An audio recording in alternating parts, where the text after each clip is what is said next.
Capítulo 19. Comunhão com Deus. As elucidações do Mestre relativamente à oração sempre encontravam nos discípulos certa perplexidade, quase que invariavelmente em virtude das ideias novas que continham, acerca da concepção de Deus como Pai carinhoso e amigo. Aquela necessidade de comunhão com o seu amor, que Jesus não se cansava de salientar, lhes aparecia como problema obscuro que o homem do mundo não conseguiria realizar. A esse tempo, os essênios constituíam um agrupamento de estudiosos das ciências da alma, caracterizando as suas atividades de modo diferente, porque sem públicas manifestações de seus princípios. Desejoso de satisfazer a curiosidade própria, João procurou conhecer-lhes de perto os pontos de vista em matéria das relações da comunidade com Deus, e certo dia procurou o Senhor de modo a ouvi-lo mais amplamente sobre as dúvidas que lhe atormentavam o coração. Mestre, disse ele solícito, tenho desejado sinceramente compreender os meus deveres atinentes à oração, mas sinto que minha alma está tomada de certas hesitações. Anseio por esta comunhão perene com o Pai. Todavia, as ideias mais antagônicas se opõem aos meus desejos. Ainda agora, manifestando meu pensamento acerca de minhas necessidades espirituais, a um amigo que se instrui com os essênios, asseverou-me ele que necessito compreender que toda a edificação espiritual se deve processar num plano oculto. Mas suas observações me confundiram ainda mais. Como poderei entender isso? Devo então ocultar o que haja de mais santo em meu coração? O Messias, arrancado de suas meditações, respondeu com brandura.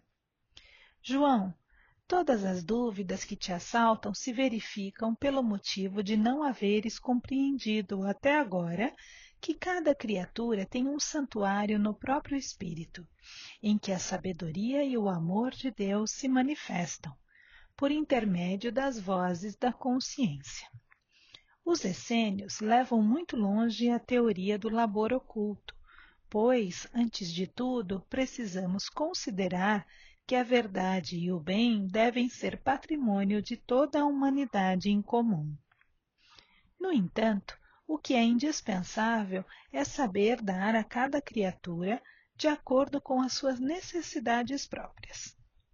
Nesse ponto, estão muito certos quanto ao zelo que os caracteriza, porque os ungüentos reservados a um ferido não se ofertam ao faminto que precisa de pão. Também eu tenho afirmado que não poderei ensinar tudo o que desejar aos meus discípulos, sendo compelido a reservar outras lições do Evangelho do Reino para o futuro, quando a magnanimidade divina permitir que a voz do Consolador se faça ouvir entre os homens sequiosos de conhecimento.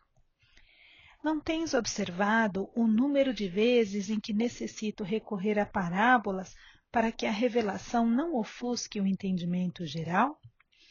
No que se refere à comunhão de nossas almas com Deus, não me esqueci de recomendar que cada espírito ore no segredo do seu íntimo, no silêncio de suas esperanças e aspirações mais sagradas. É que cada criatura deve estabelecer o seu próprio caminho para mais alto, erguendo em si mesma o santuário divino da fé e da confiança, onde interprete sempre a vontade de Deus com respeito ao seu destino. A comunhão da criatura com o Criador é, portanto, o imperativo da existência, e a prece é o luminoso caminho entre o coração humano e o Pai de infinita bondade. O apóstolo escutou as observações do mestre, parecendo meditar austeramente. Entretanto, obtemperou. Mas a oração deve ser louvor ou súplica? Ao que Jesus respondeu com bondade. Por prece, devemos interpretar todo o ato de relação entre o homem e Deus.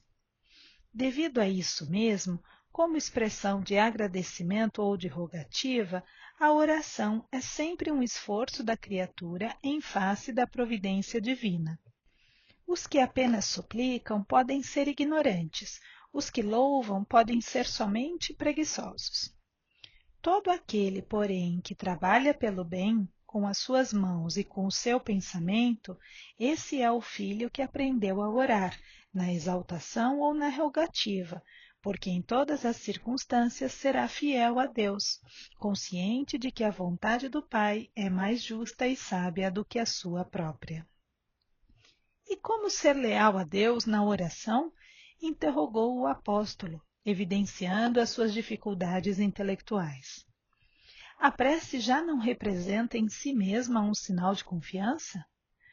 Jesus contemplou-o com a sua serenidade imperturbável e retrucou: será que também tu não entendes? Não obstante a confiança expressa na oração e a fé tributada à providência superior, é preciso colocar acima delas a certeza de que os desígnios celestiais são mais sábios e misericordiosos do que o capricho próprio. É necessário que cada um se una ao Pai, comungando com a sua vontade generosa e justa, ainda que seja contrariado em determinadas ocasiões. Em suma, é imprescindível que sejamos de Deus. Quanto às lições dessa fidelidade, observemos a própria natureza em suas manifestações mais simples. Dentro dela, agem as leis de Deus e devemos reconhecer que todas essas leis correspondem à sua amorosa sabedoria, constituindo-se suas servas fiéis no trabalho universal. Já ouviste falar alguma vez que o sol se afastou do céu, cansado da paisagem escura da terra, alegando a necessidade de repousar? A pretexto de indispensável repouso, teriam as águas privado o globo de seus benefícios em certos anos? Por desagradável que seja em suas características, a tempestade jamais deixou de limpar as atmosferas. Apesar das lamentações dos que não suportam a umidade, a chuva não deixa de fecundar a terra. João, é preciso aprender com as leis da natureza a fidelidade a Deus. Quem as acompanha no mundo, planta e colhe com abundância. Observar a lealdade para com o Pai é semear e atingir as mais formosas searas da alma do infinito. Vê, pois, que todo o problema da oração está em edificarmos o reino do céu entre os sentimentos de nosso íntimo, compreendendo que os atributos divinos se encontram também em nós. O apóstolo guardou aqueles esclarecimentos cheio de boa vontade, no sentido de alcançar a sua perfeita compreensão. Mestre, confessou respeitoso, vossas elucidações abrem uma estrada nova para minha alma. Contudo, eu vos peço, com a sinceridade da minha afeição, me ensineis, na primeira oportunidade, como deverei entender que Deus está igualmente em nós.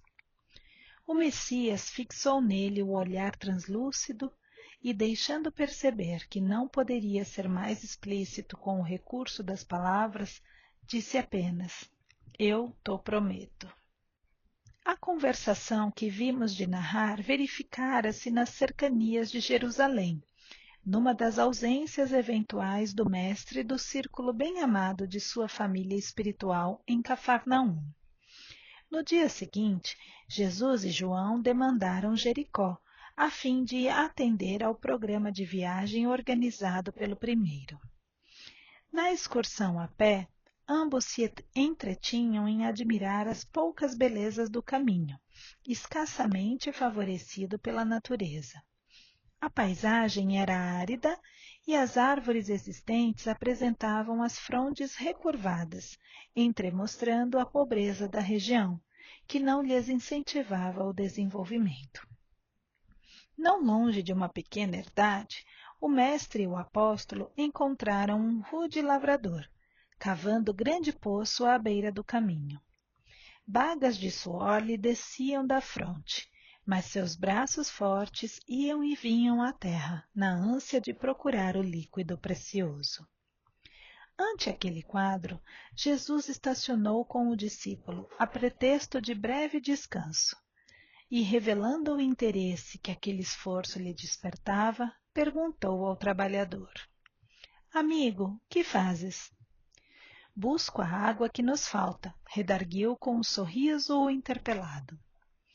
A chuva é assim tão escassa nessas paragens? Tornou Jesus, evidenciando o afetuoso cuidado.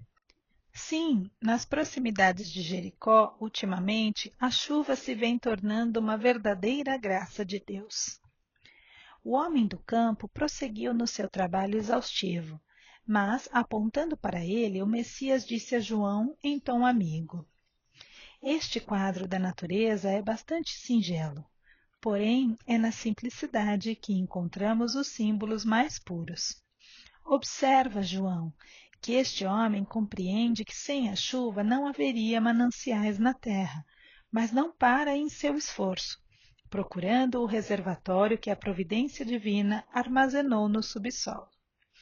A imagem é pálida, todavia chega para compreenderes como Deus reside também em nós. Dentro do símbolo, temos de entender a chuva como o favor de sua misericórdia, sem o qual nada possuiríamos. Esta paisagem deserta de Jericó pode representar a alma humana, vazia de sentimentos santificadores. Este trabalhador simboliza o cristão ativo, cavando junto dos caminhos áridos, muitas vezes com sacrifício, suor e lágrimas, para encontrar a luz divina em seu coração. E a água é o símbolo mais perfeito da essência de Deus, que tanto está nos céus como na terra. O discípulo guardou aquelas palavras, sabendo que realizara uma aquisição de claridades imorredoras. Contemplou o grande poço, onde a água clara começava a surgir, depois de imenso esforço do humilde trabalhador, que a procurava desde muitos dias, e teve a nítida compreensão do que constituía a necessária comunhão com Deus. Experimentando indefinível júbilo no coração, tomou das mãos do Messias e as osculou, com a alegria do seu espírito alvoroçado.